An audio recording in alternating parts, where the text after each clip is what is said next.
Good evening, everyone, and welcome to our chronic disease, kidney disease and hypertension webinar.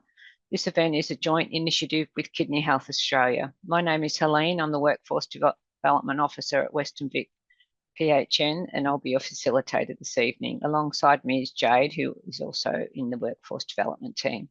I'd like to begin by acknowledging the traditional owners and custodians of the unceded lands and waterways. I'm dialing in from Wadawurrung country this evening.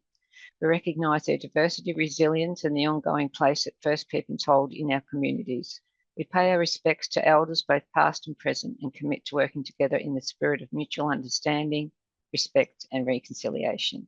We support self-determination for First Nations people and organisations. A little bit of housekeeping. You can view the majority of our webinar recordings freely on our PHN Learn YouTube channel. Jade has the link to that in the chat. And please also see our upcoming events on the screen, and you can register for these via our website. We'll put that in the link in the chat as well. A special mention to our upcoming education dinners for GPs and practice managers in Ocean Grove, Hamilton and Hamilton. Enjoy complimentary canapes and sit-down meal with colleagues, and the registration will be in the link. Our workforce development team do an incredible job of curating a calendar of events and education to our stakeholder needs. So hearing your suggestions are integral to our planning. We would like to know more of what you would like to see. So if you could please scan the QR code or click the link in the chat to complete a quick survey. Please make note of the West Vic PHN health pathways relating to this topic, and that's on the screen at the moment. West Vic PHN will provide a certificate of attendance. Could you just take a moment to check that your full name is displayed accurately on your screen? If not, or you're unsure, just rename yourself or type your first and last name into the chat box now. This will ensure that we get your certificate of attendance to you. This event is being recorded, so if you could keep yourself on mute until you would like to ask a question during the designated question and answer time. Your feedback is important, so if you could take the time to complete the event survey.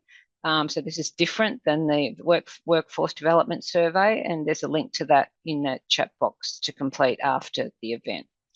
Onto the event, our presenter for this evening is Dr. Martin Klein, who is a renal and general medicine specialist working as a consultant at Southwest Healthcare Warrnambool Base Hospital, where he has been since June this year. He also works a few days a month at St Vincent's Hospital, Fitzroy. Dr. Klein studied medicine at the Medical University of Vienna and did his specialist training in Germany and Austria. I will now hand over to Martin. Thanks, Martin. We're talking about treatment of hypertension today, especially in chronic kidney disease, which is like a very interesting topic for me at least, and the recognition of the peak and our sponsors, Boehringer and Lilly. So the learning aim today is to provide you with tools to recognize or early recognize CKD in primary care, and to also recognize and manage hypertension in chronic kidney disease. And hopefully at the end of the last slide, you know how to differentiate between resistant and refractory hypertension, explain what kind of causes or what could cause high blood pressure and wrong measurements in primary care, and implement best practice for resistant hypertension and for chronic kidney disease. So I think we're starting off with one question. What do you think of Australians over 18 with high blood pressure? How many are well controlled? So you said, or 23% said that, sorry, 42% said that 23% are only well controlled, and 37% said that 13% are well controlled, not more than 13, which is a wild guess. Ooh. Yeah, I hope that it's more. So let's see quickly. So it's 32% luckily that are well controlled, which is still only 1/3 of patients that are well controlled with their blood pressure, and the other ones are not. Still a lot of optimization and a lot of room to optimize for our patients. So what actually is CKD, which is more or less what I do my whole day or all day long, is a GFR under 60 by definition over 3 months. And there's obviously other kidney diseases that have a normal GFR or still have a normal GFR, which involves patients with relevant albuminuria, with glomerular hematuria, that is not urological, obviously, and with other pathological abnormalities. That also includes patients that had a renal biopsy, but it also includes patients that, by definition, have a chronic kidney disease, like a genetic one, ADPKD, for example, the most well-known one. So why do we care about blood pressure so much, and why is it a topic for a nephrologist? The blood pressure, I just show the next slide quickly. The blood pressure is, the first thing is that blood pressure on its own causes kidney disease. So hypertensive nephropathy is one of the most common ones besides the diabetic kidney disease. And the other thing is that kidney disease on its own causes secondary hypertension. So that's why we care so much about blood pressure in nephrology. And that's why it's our topic today, and also in nephrology, because we are the ones treating resistant and refractory hypertension. So patients that have blood pressure, average blood pressure of 160 over 95, have an 80% higher GFR loss than patients that are well controlled, which is here defined by 130 over 85, but should be 130 over 80. We'll get into that soon. What is resistant hypertension? Resistant hypertension, by definition, is a hypertension that is, or a patient that still has not reached their blood pressure goal, even though they're on 3 or more medications for that, which should include a diuretic, either thiazide or a loop diuretic. That's the definition. Well, the guideline says around 5% in primary care. I think it's probably a bit higher, to be honest. And in other cohorts, there's higher numbers, up to 74%. So it's probably not 74%. That's very specific or very much, but I would guess it's around 5 to 10% of patients that have resistant hypertension. Especially in the CKD clinic, it's more for other reasons. We should always rule out pseudo-resistance. And there's a lot of reasons for pseudo-resistance. Patients that are on 3 or more antihypertensives are not always the most adherent ones. So poor medication adherence is one of the most common reasons, and inaccurate BP measurements. So that's what we get into a few slides down, but patients usually don't know how to measure blood pressure, or they are under stress when they measure blood pressure. So that's all factors we should consider. Treatment inertia is also one. Maybe you're tired of treating those patients, and conflicting medications. There's, I don't know, recently I've seen so many patients with treatments for postural syndromes, which is obviously conflicting medication. You put them on fluorocortisone or anything else. And we should always consider ceasing those medications to treat the blood pressure, not only putting them on another agent. White coat effect, obviously, which we'll get into.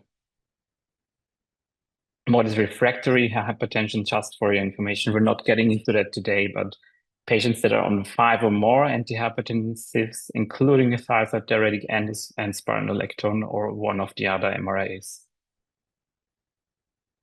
So how do we measure office blood pressure correctly? That's a long topic. We could probably do a whole talk just about that. But if possible, and I know it's not possible, we can't do it in the CKD clinic in Warrnambool, to be honest. But if possible, we should try and have a quiet room. The patient should sit up, have back support, sit at least 3 to 5 minutes, shouldn't have had coffee, green, black tea, whatever, 30 minutes prior, and we should do at least 2 readings. I think, if I remember correctly, the European guidelines actually say 3 readings. You should throw away the first one and take the second 2 readings and consider that. That's all very nice. Who can do that? That's the question. That how it should be done. That's what they do in specifically hypertension clinics. But there's hopefully a few other things I can show you. You can optimize maybe.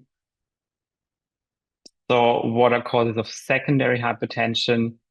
Obviously, the lifestyle factors, which is one big pole, is obesity and alcohol abuse or alcohol disorder use and drugs, obviously, higher dietary sodium, which is a bit of a difficult topic because it doesn't apply to all the patients, but there seems to be patients that are more sensitive to sodium intake than others.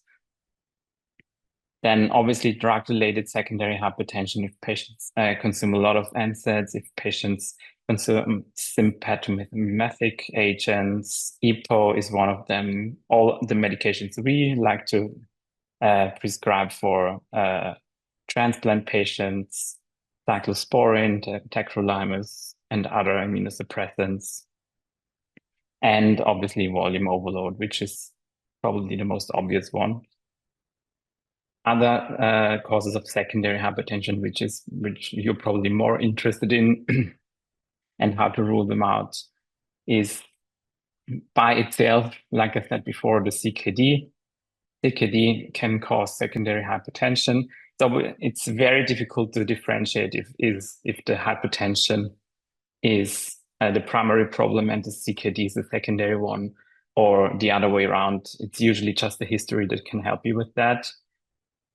Then all the hormonal problems like primary aldosteronism, pheochromocytoma, or Cushing's syndrome, and vascular problems like the renal artery stenosis or coarctation of the aorta.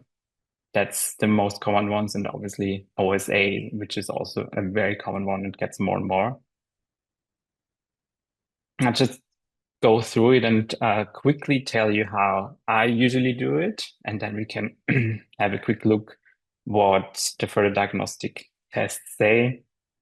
So when I have a patient that has or is already on 3 agents or more, and I want to rule out secondary causes, obviously, we should go through all the medications that the patient is on, look if there's a volume overload, look if there's any lifestyle factors we can optimize, but that's usually not the whole answer. It's part of the answer, but not always the whole answer.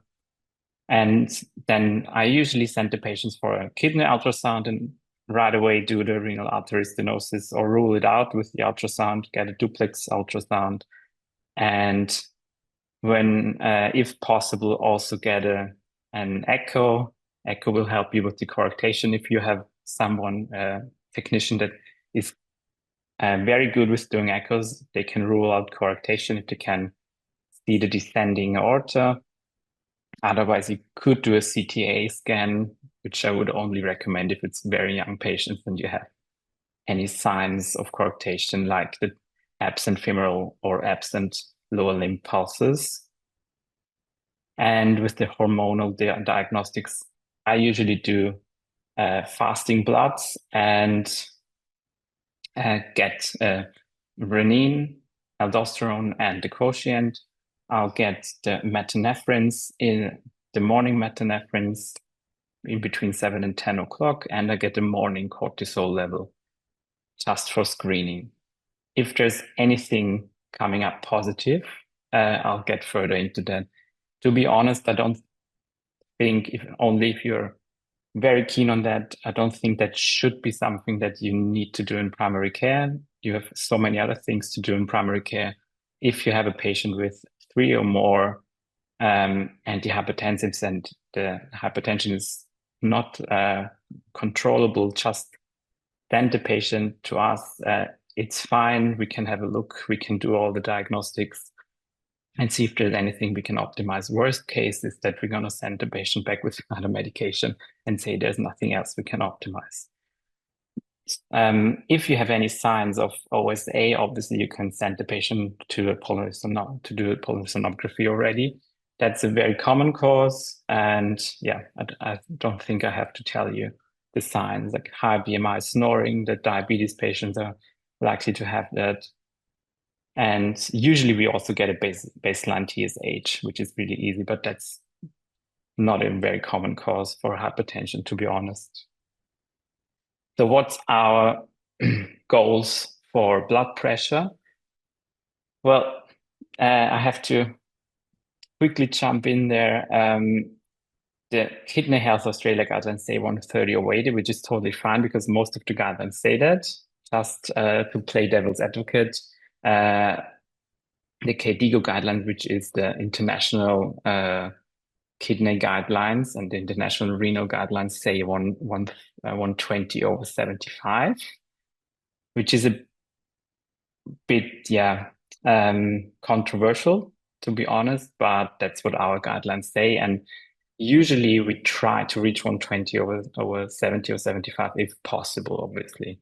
But 130 over 80 and lower is already a very good goal and supported by most of the guidelines, to be honest. So we have a case study for hypertension. It's Pam. Pam is 46 years old, works as a logistics manager, has 2 children, and has already a history of preeclampsia with first pregnancy and pregnancy-associated hypertension with the second one that settled after birth, obviously. She was first diagnosed with primary hypertension at 44. That is 12 years ago. She's 56 now. She was always easy to control with her blood pressure, was never further investigated, and nowadays is on 3 agents, ACE plus thiazide, that's indapamide, and calcium channel blocker.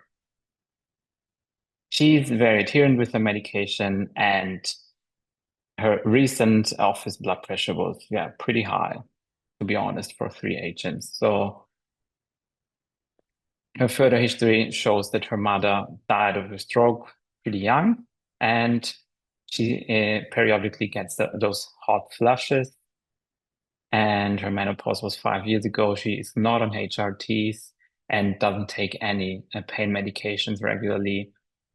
She usually walks. She is pretty healthy with her nutrition. She only drinks 2 or 3 glasses of wine per week. That's the only thing we could probably optimize from a lifestyle point of view. Her BMI is maybe a bit too high, but nothing to worry about too much, I would say. And her blood pressure, like we already said, is pretty high after 2 minutes of sitting. So next question, what do you think we should do next? Does Pam have suboptimal blood pressure? Yes, no, or are we not sure because we did the office blood pressure? Okay, so most of you say yes, which is not totally wrong, to be honest. So more or less 70% of you said yes, the other ones said no, and only a few ones said unsure. To be honest, it's a bit of a tricky question. I would have said yes in the first run when I saw the presentation. We should do a bit more of investigation, because the problem with those office blood pressures is that it's not totally correct how we do it. Like I said, we can't do it in clinic also. I usually prefer either do ambulatory BP monitoring if that's possible with one of you guys and the GP practice, the GP clinic, or tell the patient they should do their own blood pressure measurements at home if they have a blood pressure monitor, which would be pretty good for a hypertension patient. Well, we are already in the next questions. What investigations would you order to determine the underlying cause of PAMS, resistant hypertension? Because by definition, it's a resistant hypertension. You can't be too wrong with that question because most of it is right, to be honest. So nobody said kidney biopsy, only a few ones said referral to an optometrist, and everything else was pretty common, which is very good, yeah. So what we as a clinic hypertension experts, whoever you want to call us, would definitely recommend is additional blood tests. You said that, and the screen for blood and protein in the urine. I'm pretty sure you all do that anyways. The kidney imaging is very important for us. If you can do that, I would always include the Doppler ultrasound because it's just a few more minutes of ultrasound and it rules out this a secondary cause already.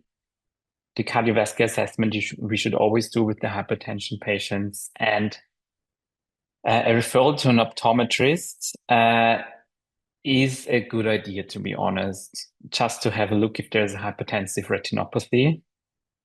And that would give us a lot of more information on how long has the patient been hypertensive, have they been well controlled or not. And resistant hypertension, by definition in PAM's case, should include the primary aldosteronism screening. So the only thing we won't do is the kidney biopsy because there's no reason for that. Kidney biopsies we usually do when we think there is another cause, glomerular hematuria or a gross proteinuria or a microalbuminuria would be cases that we would consider that. Otherwise, there's no reason to do that because it doesn't change anything in the management. And we usually only do kidney biopsies when it changes our management. So which bloods should we do? Obviously, an FBC, electrolytes, urea creatinine, EGFR, and the urine, including a microscopy to see if it's a glomerular or non-glomerular hematuria, if there is hematuria. The imaging, like I said, the ultrasound, and if you can do that, include the artery Doppler. An ECG is always a good idea to see if there's left ventricular hypertrophy. If there is, I would always do an echocardiograph. If you have the possibility and another reason to do it, just do it right away. And the referral to an optometrist for a hypertension patient is never a bad idea to see if there's hypertensive retinopathy.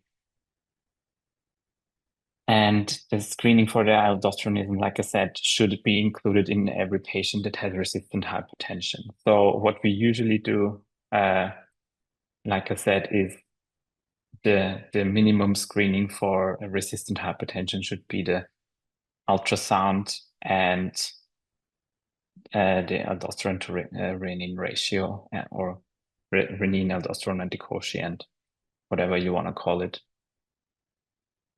There's, like you're all aware, there's one problem with that ratio. We shouldn't do it if the patient is already on specific medication. The MRAs are not a good idea, and thiazide diuretics also. You can do it when someone is on an ACE inhibitor. It can influence the ratio, but you can still do it. MRAs are a bit complicated. If it's a very clear case of primary aldosteronism, MRAs are not a problem, but if it's borderline case, it can be falsely wrong. So wrong negative. And thiazide diuretic the same. So we should usually stop MRAs and thiazide diuretics if possible, and the ACE inhibitors if you can. In my opinion, you can leave the patient on amlodipine and beta blockers because it doesn't change a lot in the ratio, and you can usually still interpret the ratio. And if the ratio is pretty high, or I think it depends very much on the nephrologist, but I like to look at the actually on the actual values on renin and aldosterone. So if renin is really low and aldosterone is really high, even though the patient is already on medication, you should redo it and definitely send the patient to us. And one thing, if you stop the MRA, you need to wait for 4 weeks to do the ratio. So it's a long time to wait. So usually you need to put the patient on another medication, and good alternative for maybe a thiazide diuretic, just to get over those 4 to 6 weeks of waiting time is prednisolone, for example. We're already in the next question, next poll. So in Pam's case, what changes would you make to Pam's management at this visit? So would you change anything, and what would you change? Would you change your medication already? And would you change the lifestyle and give her some advice? What would you do?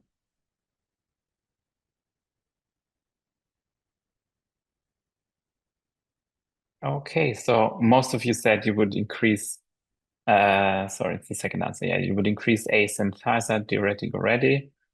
Let's see what we would say in this case, no changes and further investigations. Yeah, I think both is right. I think I would, to be honest, personally, I would also tend to increase the ACE inhibitor. There's no pressing issue. If the patient is fine, if they don't have any symptoms with the raised or the increased blood pressure, you can wait for a week or two time to do all the investigations. But it's not totally wrong to increase the dose. And I would probably tend to do that also. So we got the results back from Pam. She's back after 1 week, and we have the results from 3 months ago. She had a GFR of 41, 125 creatinine. Creatinine is more or less the same. Potassium is normal, stable, and the ACR is 20, 25, which is microalbuminuria. It's not really high, but it's positive. In the ultrasound, she has no obstruction. Both kidneys are there, but to be honest, like the left one is still okay, I would say, from size. I don't know how tall the patient is because it doesn't say in the presentation, but 9.3 centimeters, the right kidney is already on the low side, and probably a sign that she has chronic hypertension, or she has had chronic hypertension. Another sign for chronic hypertension is the left ventricular hypertrophy that we already saw in the ECG, and she's still high with her blood pressure, and that's the ambulatory one and not the office blood pressure. So I think now it's very clear she's hypertensive, and obviously has been hypertensive for a long time. And she has no hematuria, which is important, and no signs of infection or meaning no leukocytes in the urine. Results, given that she has a GFR under 60 and that over 3 months we can diagnose a CKD. Now the winning question is it resistant hypertension and following CKD, a hypertensive nephropathy, or is it the other way around? In her case, it's probably the chronic hypertension and hypertensive nephropathy. The diagnosing a CKD is nowadays not as easy as it was. So we would start with the eGFR and or the creatinine, saying which stage is it, 1 to 5. We include the albumin creatinine ratio nowadays. The reason for that is that it's very important for the cardiovascular risks and for the progression of the CKD. We know that patients with A3 albuminuria are at high risk of progression. Patients with low or no albuminuria are at lower or low risk of CKD progression. So that's why that's our goal nowadays, or one of the goals. And we usually want to know what's the underlying etiology. If we don't do a biopsy, it's obviously a combination of history and investigations to find out what the etiology is. And to be honest, there's been studies that a relevant part of the patients that have CKD are not don't have the correct diagnosis. So mainly we do in we guess, or not guess is maybe not the wrong word, but we get the history, we get the investigations, and in her case, in Pam's case, with the smaller kidney with the left hypertrophy and the high blood pressure that she has had for many, many years, no hematuria, I would say that it's a hypertensive nephropathy. But to be 100% sure, we would need a biopsy, but it would probably, or most likely, not change anything in the management, so we wouldn't do that in that case. And she doesn't have another reason for it. She has a mild albuminuria, and she doesn't have a hematuria, which means there's no relevant glomerulonephritis, there's no AIN, no interstitial nephritis, and there's nothing else going on. And the mild albuminuria is explained by the hypertension. So that's how the nephrologist mind works, I guess. So in her case, like I said, yeah, probably hypertensive nephropathy. So we would stage her 3B/A2, which makes her medium to high risk of progression. And in the Kidney Health Australia guidelines makes her or puts her in the orange part. And that's actually a nice thing. There's a online calculator. You can download an app from Kidney Health Australia that you only have to put in the albuminuria and the GFR, and it will tell you the stage of the CKD. It will tell you what to do. So in the yellow part, the low risk patients, green is obviously they don't have any CKD. Yellow means low risk, mediocre risk, or medium risk, and high risk patients. The high risk patients should all be seen by nephrologists.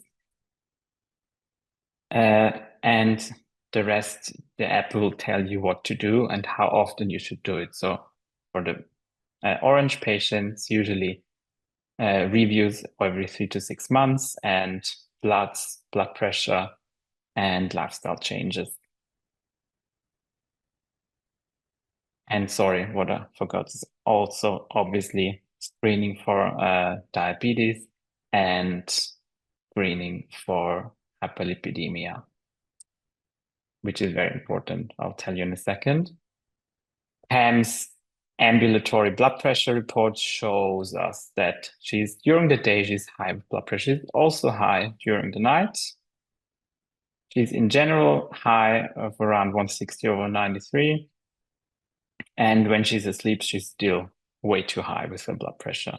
Should be 125/75 during the nighttime. Sorry, 120/70. And that means that we should definitely do something. We have a third blood test. First ward urine, still the same. Still high with her blood pressure. And now we're back again at the same question, more or less than before. What would you do now? So we definitely have the diagnosis of hypertension now. We definitely have the diagnosis of CKD after more than 3 months. What would you change? What would you do with that patient? Yeah, I think you've been more or less all very, very right and very correct. So we would definitely give the patient the talk on lifestyle modification. She could probably benefit from a bit lower alcohol intake, review her diet if there's anything to optimize, reduce stress if that's possible. You should definitely put the patient on a higher dose of ACE inhibitor. In her case, the thiazide diuretic, I think it's not wrong because she's on a combination therapy, and I would not change her medications. I would probably increase the combination medication, and she should be on an SGLT2 inhibitor. I'll tell you in a second why.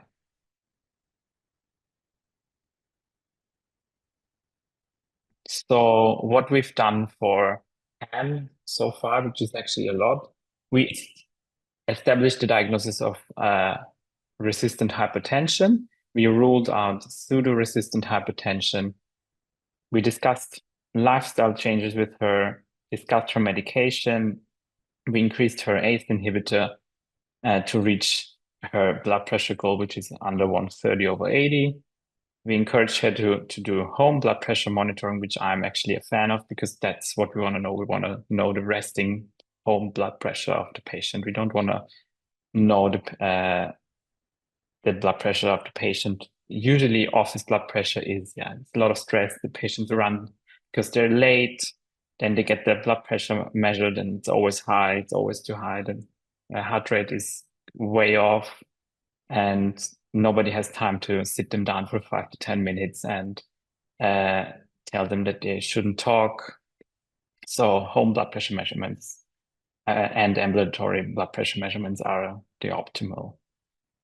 We established a diagnosis of CKD, which would be stage 3BA2 in her case, and we could or would implement the chronotherapy because, as I showed you before, she's also very high with the blood pressure during the night. So we can split the medication. Maybe we can do the combination medication in the morning and a calcium blocker in the evening, or the other way around. I think calcium blocker in the evening would be the better choice.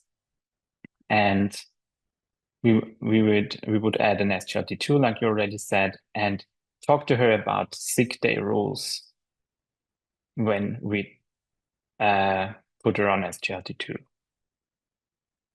So lifestyle changes, I don't think I need to tell a GP how to do lifestyle changes.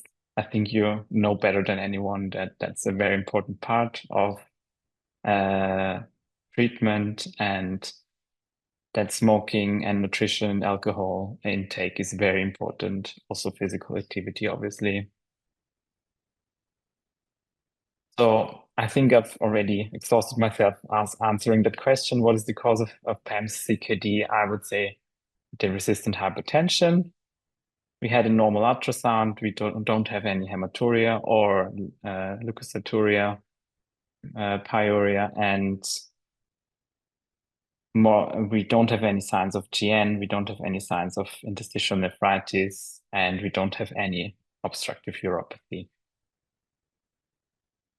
What is very important for all patients, especially for CKD patients, that you put on an ACE inhibitor or an ARB. And also, if you put them on an SGLT2, is that the GFR can drop up to actually 30% is the guideline, the KDIGO guideline. So if a patient drops with the GFR, don't worry.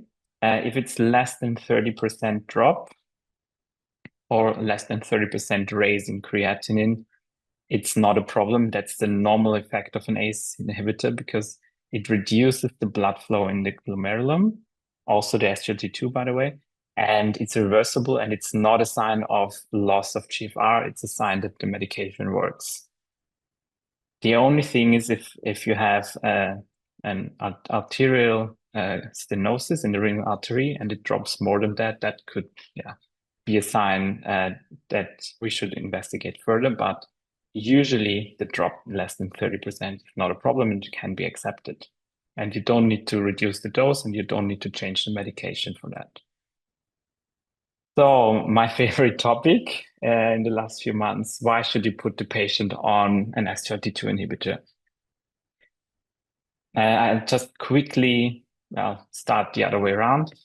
I'll give you the studies, the recent studies from the last few years. I included that in the presentation. That's my part. The first one was Credence, and then the other one the other studies came up, DAPA-CKD with dapagliflozin and kidney in diabetes patients with a relevant number of CKD patients that showed that you can reduce the relative risk of major adverse kidney events, meaning dialysis, transplant, or GFR drop of more than 50%. You can reduce the risk around 30 to 40% even.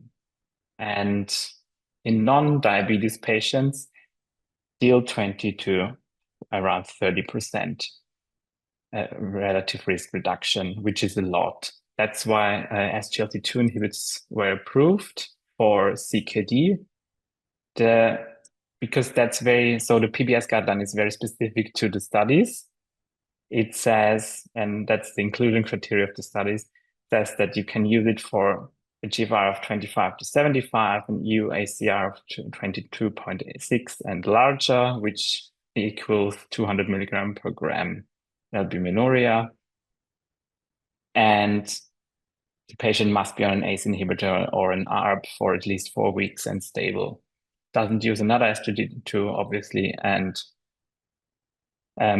is not recommended with a GFR under 25. I'll comment on that in a second. So the thing is, our guidelines, the KDIGO guidelines say every patient that has a GFR over 20 and an ACR over 200 milligrams, which equals to 20 milligrams of millimole per millimole of albuminuria, should be on an SGLT2 inhibitor. It actually adds on, like that's a 1A recommendation, a 2B recommendation, that every patient, or even if the ACR is lower than that, when the GFR is under 45, should be on that medication, because there's still enough evidence for that. And the problem is here you can't prescribe it with PBS. So maybe you have another reason to prescribe it, heart failure or diabetes. The patient will still profit if they have a CKD too. We will obviously tell the patient about sick day rules, which I'm very sure you're very aware of, that patients that are on an SGLT2 inhibitor, metformin, sulfonylureas, and so on, should not take the medication when they have GI symptoms or fever, don't feel good, can't drink, can't eat. They should just stop for a few days. It's not a problem to not take SGLT2 inhibitors. It can only be a problem if you take them. I just wanted to add one more thing. Sorry, I forgot that. So PBS still says 25 GFR. That applies to dapagliflozin.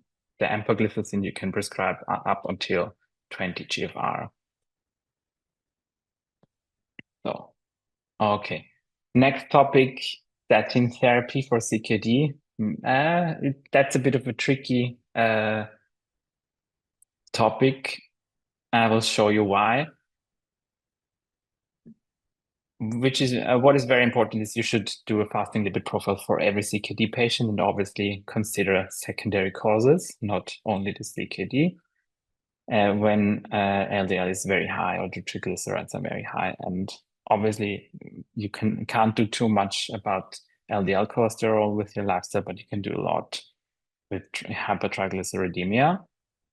And the Kidney Health Australia guideline says, which is in alignment with a lot of the other guidelines, that non-Indigenous people with a cardiovascular risk over 10% should get a statin. First Nations Australians with a cardiovascular risk over 5% should get a statin in any case. That's the Kidney Health Australia guidelines. I'll show you what the KDIGO guidelines say, which is a bit controversial, to be honest. The KDIGO guideline, which came out in July this year, changed their guidelines recently, and they nowadays say very progressively, every patient that has a CKD and is over 50 years old should be on a statin. Every patient that is under 50 has a CKD and another reason, diabetes or a coronary disease, or a high risk should be on a statin, and they're not following up the LDL levels, not in that guideline. It's actually a 1A recommendation for the over 50-year-olds. So what the Kidney Health Australia guideline further says is that patients that have a lower GFR and a high ACR are predetermined and high to very high risk of cardiovascular disease.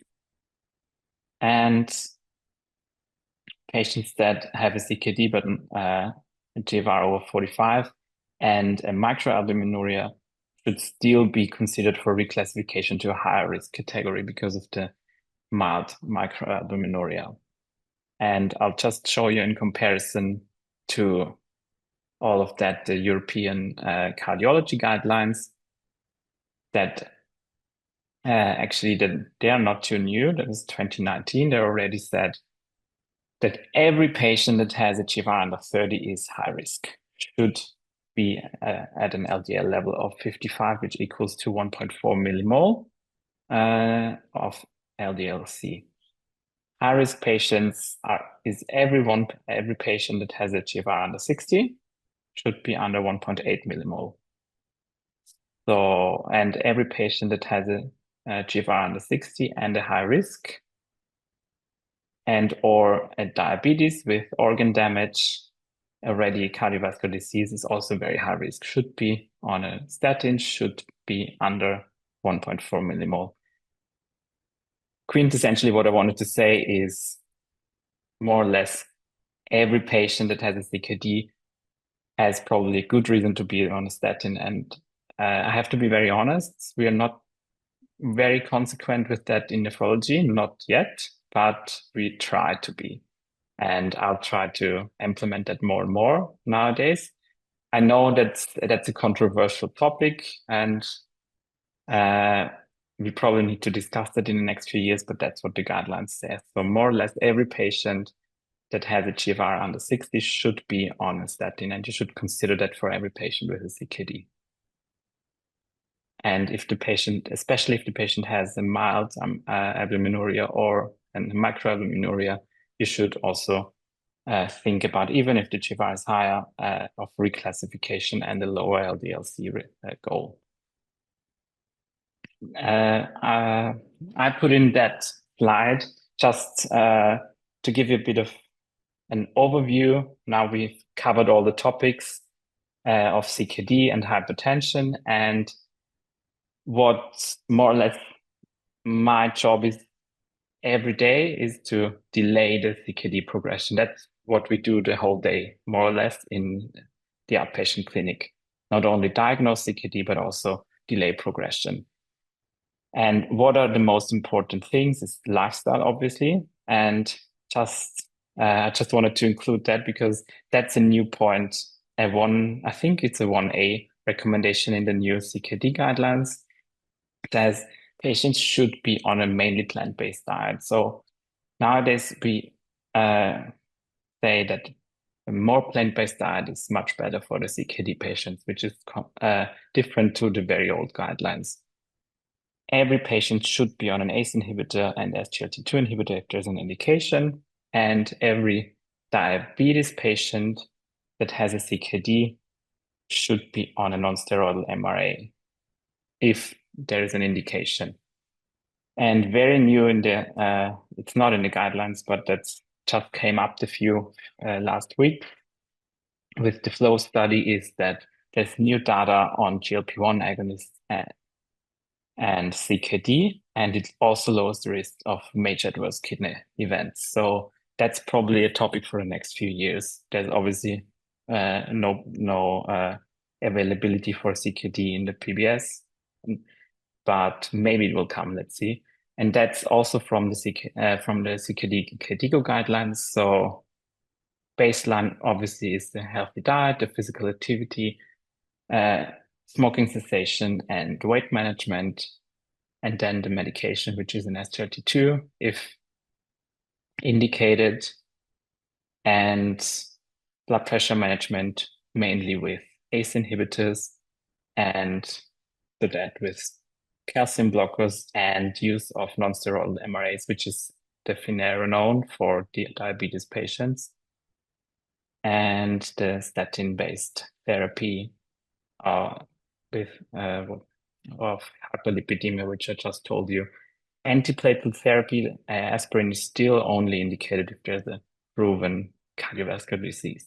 That hasn't changed. Good. That's just from the guidelines about finerenone, which I just told you. There's a lot of limitations still. High potassium is still a limitation. GFR under 25 is still a limitation. And every patient should be on SGLT2 and a max dose of ACE inhibitor already. And if the albuminuria is still high, you can put them on finerenone. So next steps for our patient and outcomes for our patient. Pam, we maintained her blood pressure to target. We monitor her kidney function with the kidney health check if you want to. We put her on 3 or more medications and maybe refer her to a kidney specialist and monitor her every 3 to 6 months according to the app that you can download if you want to. And I'll just quickly give you the recommendation how and when you should refer patients to a nephrologist, which I think is very important because sometimes we get referrals that are maybe not necessary, and sometimes we get patients that should have been referred earlier. That's not a problem, not at all. We love all referrals, but just so you know, what we really want to see is every patient that has a GFR under 30, you can definitely refer to us.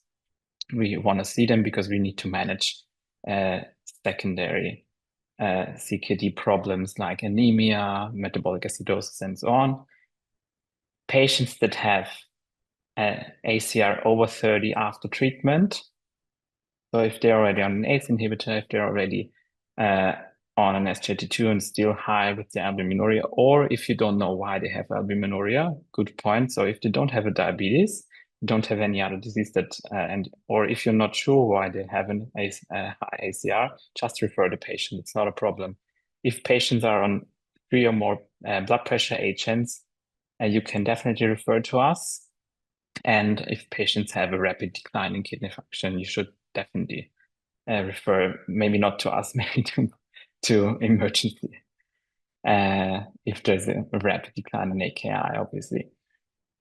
And if you're not sure, and if it's young patients, if someone has unclear microhematuria and there's no obvious urological cause, if you don't know why a patient has an albuminuria, you can refer patients. And that's not a problem. The worst case is that we will say we don't know, or there's an obvious reason, but it's usually not a problem for us. I'd rather see a patient one too many times than don't see them at all. That's the guideline for the hypertension. I think we've exhausted ourselves discussing that, how you treat patients, what the goal is, and which medications. And I hope the take-home message for you is that you now know what a resistant hypertension is, what a refractory hypertension is, that you consider home blood pressure monitoring, and that you utilize the hypertension algorithm and also explore lifestyle factors, secondary causes, if you have the capacity. If not, and if the patient is on 3 or more agents, just refer them, especially if there's a CKD involved, and check the daily BP. Yeah, I think that's, if patients do the home BP monitoring, you can check the daily BP pattern and change the medication accordingly. You can do the afternoon or evening medication if patients are usually higher during the night. And if they're only high during the night, you should obviously screen for an OSA, which is very typical for that. And consider combination therapies because, yeah, adherence is one of the biggest problems, medication adherence. and refer to us, like I said, when there's more than 3 medications involved. Well, now I'm open to answer your questions. Everything I can answer, I'm happy to do so. Okay. Thanks, Martin. If Martin, anyone's it's got Nick it. Sorry, was that somebody? Oh, Sorry. Nick, is it? Go ahead. Nick Barraclough here. Thanks, Martin, for giving a great overview of it all. And apologies, I meant to be able to introduce you at the beginning of the talk and talk more generally about referral guidelines for resistant hypertension and CKD. Had some IT issues at the beginning. But thanks for, it was a really great overview and thorough overview actually, and really covered all the relevant areas. I guess I just wanted to just to relay the general points about referral, and we're different here in Warrnambool, although I suppose not entirely different to Melbourne, but we do have a hybrid model of private and public referrals, as you probably all know, and the public renal service is relatively new, and I'm involved with that, as well as Dr. Klein and our registrar. We've got a renal registrar there too, so we do have the capacity to help the GPs with difficult patients, and we can very happy to take phone calls. Our registrar's keen and happy to help out too. So it's referral guidelines are useful, but they're at the end of the day, they are guidelines, and Martin's already outlined what they are, so I won't go over them again. But if you've got a patient you're concerned about and you're not sure whether they need to come to a renal clinic or be seen by myself in private, please give us a ring. Happy to help give some advice over the phone, because it is a complicated area, and it's not as straightforward perhaps as it was even 5 years ago. Now we have multiple renoprotective agents available on the PBS that have made it a little bit more challenging and but also rewarding. So if you've got a young patient you're worried about, please, if they don't fit the guidelines, please feel free to either refer or give us a ring. But certainly patients with a GFR under 30, we're happy to see, and those with heavy proteinuria or an active urine sediment, we need to see. But the caveats with EGFR, as you all know, is that it's only as good as the serum creatinine level, and creatinine varies depending on muscle mass.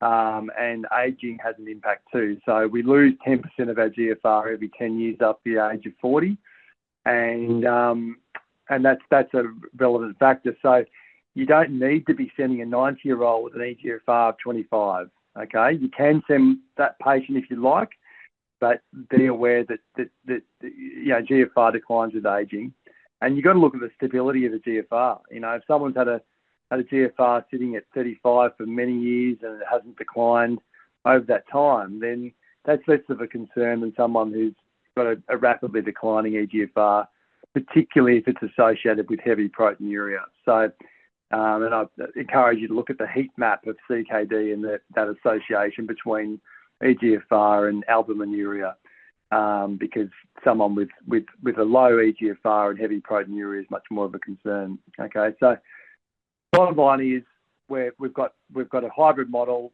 Happy to take referrals through either my clinic, Botanic Medical, or through the public clinic, which I'm overseeing. And we're keen to help out, keen to take phone calls if there's any doubts as to what to do. But it's not always straightforward. Sometimes it seems like it is, but if you're not certain, please reach out. Thanks. Thanks, Nick. Appreciate your words there. There is a couple of questions in the chat. Why is spironolactone not recommended to be used to modify the renin and angiotensin axis in patients with hypertension and CKD? You can use spironolactone. It's it's not a primary medication. It's usually used as a fourth agent. So if you have a resistant hypertension and the patient is still obviously hypertensive, we would definitely put them on spironolactone or on any other MRA. If it's a diabetes patient, we would put them on finerenone if it's indicated. And the point behind that is that usually there's two reasons. The RAS system is always activated in hypertensive patients, and the other thing is that we miss a lot of primary aldosteronism, to be honest. There's probably much more patients out there than we know, and that's why spironolactone works so well for hypertensive patients. So yes, you can use it. The problem is the hyperkalemia, as you already know, and that's probably a topic for another day. There will be new medications in the next few months that we can probably combine and more easily prescribe potassium increasing medications like ACE and MRAs. But yeah, for now, the only possibility is if they are not like severely hyperkalemic. That's the problem in the CKD clinic. So our patients usually don't get a high dose, or even if they get any of spironolactone, because we can't, or they can't tolerate it with the potassium. I hope I answered the question. Yeah. Thank you. And the next question is, what sort of adrenal imaging is best in? Oh, and hyperaldosteronism. Good question. Both the CT scan and MRI is fine. What I usually like to do, if you're already doing imaging, and you're already thinking about an adrenal imaging, do an MRI, just for the sake of it, because we probably in the end need an MRI at some point if we need to rule out pheochromocytoma. So easiest way, even though, and it's invulnerable, it's pretty, like, let's be honest, pretty easy to get an MRI. So I would do the MRI in that case, even though the CT scan would also be fine for primary aldosteronism. Thank you. I don't have any other questions at this moment. If participants could just take the time to complete the participant evaluation survey via the QR code or the link in the chat. There is a link to the RACGP feedback. This is not compulsory, but you may complete it if you like. And thank you so much to our presenter, Martin. That was an excellent presentation. I really appreciate your time. We will be having some more kidney health webinars in 2025. So if there's a particular topic, please pop that in the evaluation and we can see what we can do for that. So I will end the webinar now, and thank you all for participating and to our presenters. Yeah, thank you. Goodbye, Bye. everyone.